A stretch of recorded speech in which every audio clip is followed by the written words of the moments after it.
पूछा जाए कि तुम्हें मालूमात कितनी है और ये बताओ अमल कितना है, तो हकीकत यह है कि पूरे गांव में अगर रजिस्टर लेके घूमोगे और अगर सुनोगे तो मुझे लग रहा है कि पूरे गांव में 50 आदमी निकल आए जो वुजू के पूरे मामलात बता दें। किन बातों से टूट जाएगा वुजू, किन बातों से जो है सुन्नत छूट जाएगी, कब मकरूह हो जाएगा और वुजू का सही तरीका क्या है, ये अगर बातें बतला दें तो 50 आदमी मुश्किल से निकलेंगे। ये हमारा अलमिया है। ये मेरे भाई सोचने की बात पे इस पर गौर करना होगा। यानी हमें मालूमात भी नहीं और हमें अमल करने का जज्बा भी नहीं। हकीकत बात है। अच्छा अब आओ नमाज पर। तो नमाज की सबसे पहली शर्त ही तहारत है। पाकी से नमाज की शर्त शुरू होती है। जब नमाज आप पढ़ोगे तो उससे पहले सबसे पहले पाकी जरूरी है। क्या जरूरी है? पाकी। पाकी के बारे में पूछो तो ये 50 का भी आंकड़ा घट करके और नीचे आ जाएगा। 30 तो हो जाएंगे लेकिन 50 के 51 ना हो सकेंगे। अगर सही पूछो पकड़ा कपड़ा पाक करने का तरीका, जिस्म पाक करने का तरीका और ये नजासतों के बारे में अगर पूछा जाए, बिल्कुल कोरे। अब मुझे ये बताओ कि जब हम सही से पाक नहीं है तो आप इस मस्जिद में नहीं, आप काबे शरीफ में नमाज पढ़िए, मेरी गारंटी है मजा नहीं आएगा नमाज में। इस मस्जिद में नहीं, आप तो काबे में जाकर नमाज पढ़ो जिसमें एक नमाज का बदला 1 लाख मिलता है। लेकिन आप अगर नमाज पढ़ोगे और आप पाक ही नहीं है सही तरीके से तो आपको वहां भी मजा नहीं आएगा। यहां तो यहां। अच्छा, पाकी कपड़े की पाकी 1, बदन की पाकी 2। अगर बदन पाक नहीं है जब भी मजा नहीं आएगा, कपड़ा पाक नहीं है तब भी मजा नहीं आएगा, और दिल और दिमाग पाक नहीं है तब भी मजा नहीं आएगा। क्या पाकियां हो गई? 3, कपड़ा, बदन और दिल और दिमाग। एक ही मान लो दोनों को, ठीक है तो दोनों एक इंसान के अंदर।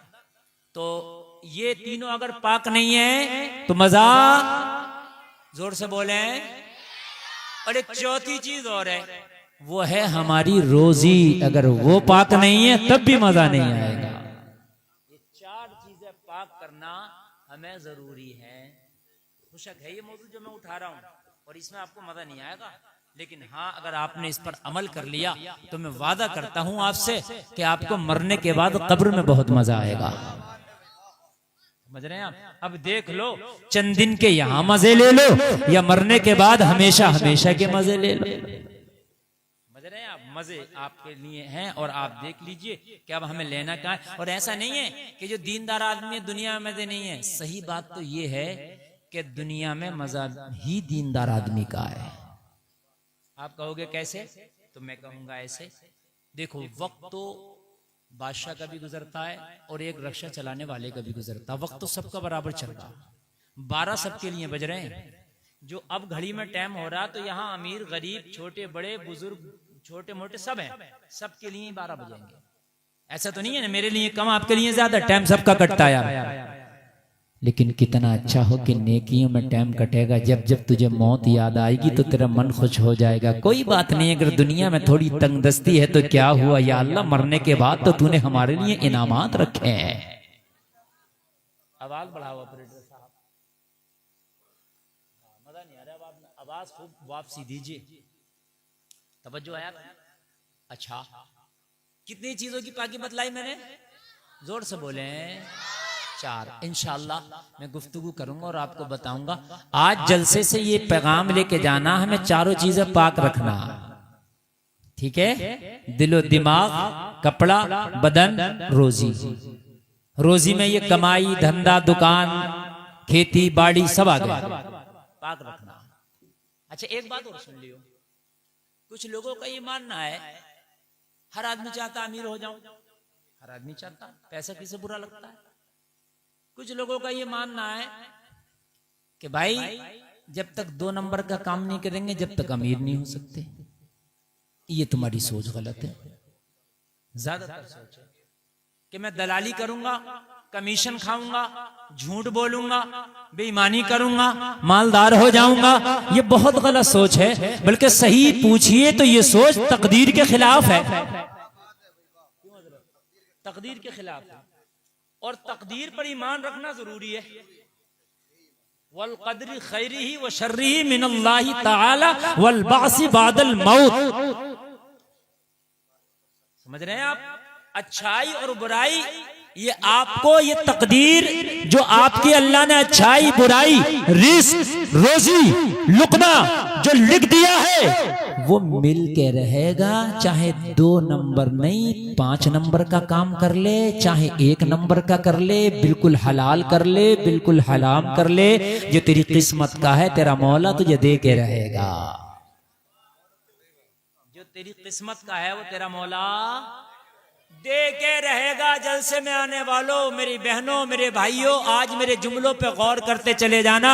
और आज मैं आपको कुछ देकर जाना चाहता हूं ताकि ये जलसा आपकी जिंदगी में एक कामयाब प्रोग्राम की शक्ल इख्तियार कर जाए। जलसे में आने वालों, आप झूठ बोलोगे तो तुम्हारी किस्मत का मिलेगा, दलाली करोगे तुम्हारी किस्मत का मिलेगा, आप किसी का दिल दुखा के कमाओगे किस्मत का मिलेगा, आप सूद खाओगे किस्मत का मिलेगा।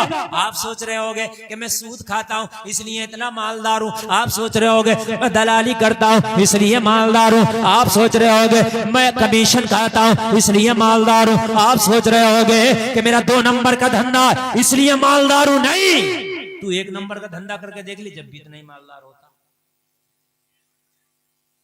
बात हकीकत है कि नहीं? तू 1 नंबर का करके देख ली।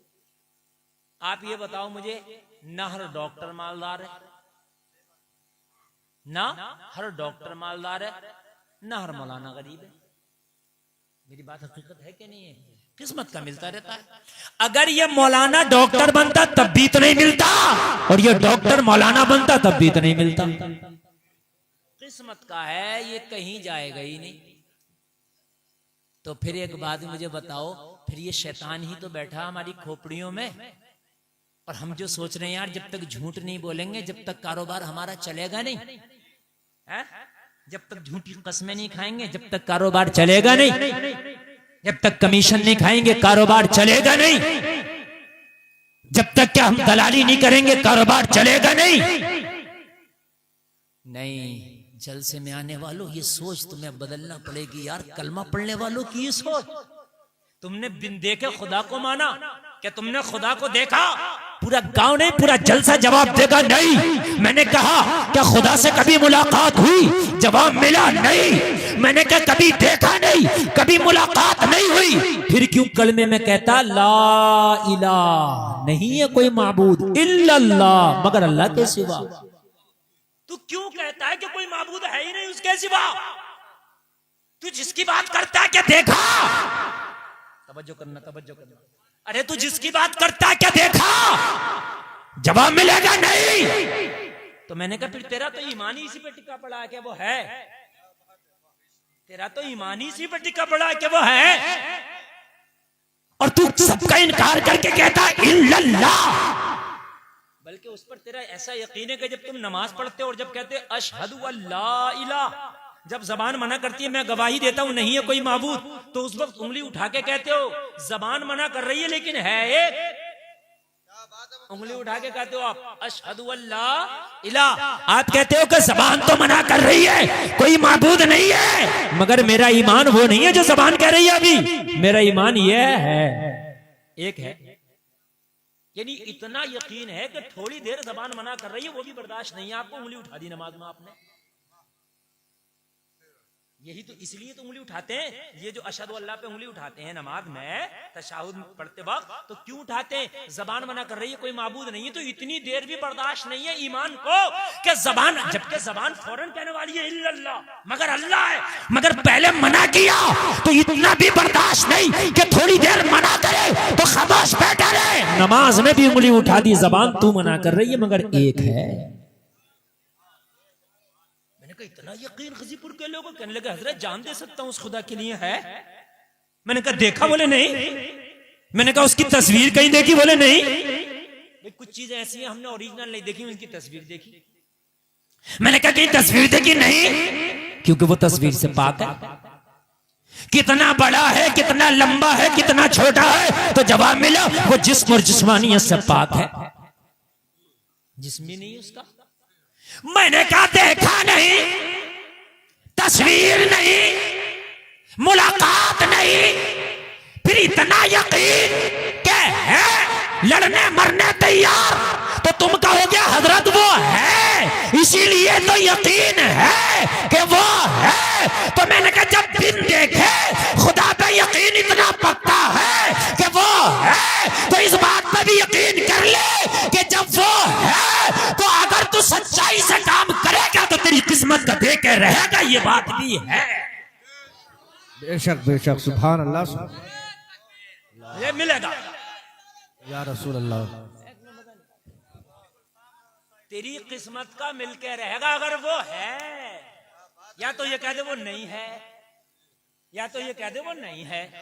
और जब वो है, नमाज में भी कहता है कि वो एक है, तो जब है तो उसने तेरा प्रोग्राम तो दुनिया में आने से पहले सेट कर दिया था। जब तू माँ के पेट में था तो फरिश्ते से लिखवा दिया था कितना रोजी कमाएगा, लिख। बेशक तू आया भी नहीं था, अभी तो तेरा कोई कारोबार भी सेट नहीं था, अभी तो तूने कोई बिजनेस भी नहीं लगाया था, अभी तो कोई ठेला भी नहीं लगाया था, अभी तो कोई दलाली भी नहीं किया था। अल्लाह ने माँ के पेट में लिखवा दिया था कितना कमाएगा, कैसा खाएगा, कैसा कमाएगा, अल्लाह ने लिख दिया था। जब अल्लाह है तो उसका बनाया हुआ प्रोग्राम भी है। बेशक बेशक, वाह वाह, सुभान अल्लाह, सुभान अल्लाह बोले यार जरा। सुभान अल्लाह। इतनी हल्के से काम नहीं चलेगा। जो मैं देना चाहता हूँ वो आपको दिल खोल के लेना पड़ेगा।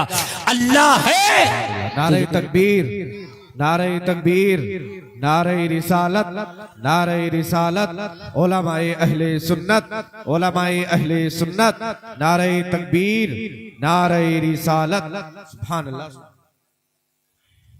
ये 3 और 3 6, पता नहीं कहां जा रहे हैं, और 2 ये पीछे से गए 8।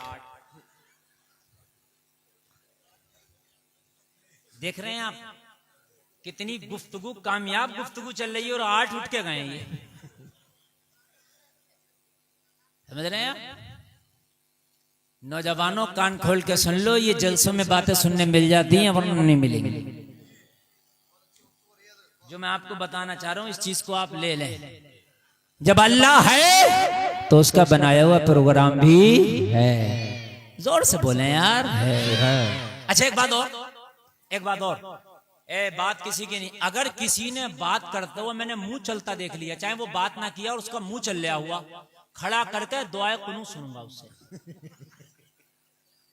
हाँ ये समझ लियो आप, बस सुभान अल्लाह में मुंह चलना चाहिए और बाकी नहीं। सुभान अल्लाह भी ना कहोगे तो कोई बात नहीं है, बाकी मेरी सुनती रहो, इसलिए कि मैं कुछ देना चाहता हूं। देखो जितने लोग आज इकट्ठा ना, इतने लोग जल्दी इकट्ठा नहीं होते।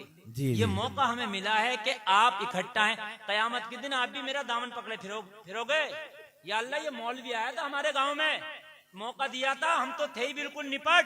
या अल्लाह हमने इस मौलवी को बुलाया, ये भी कुछ ना बता के गया। हकीकत बता रहा हूं मैं।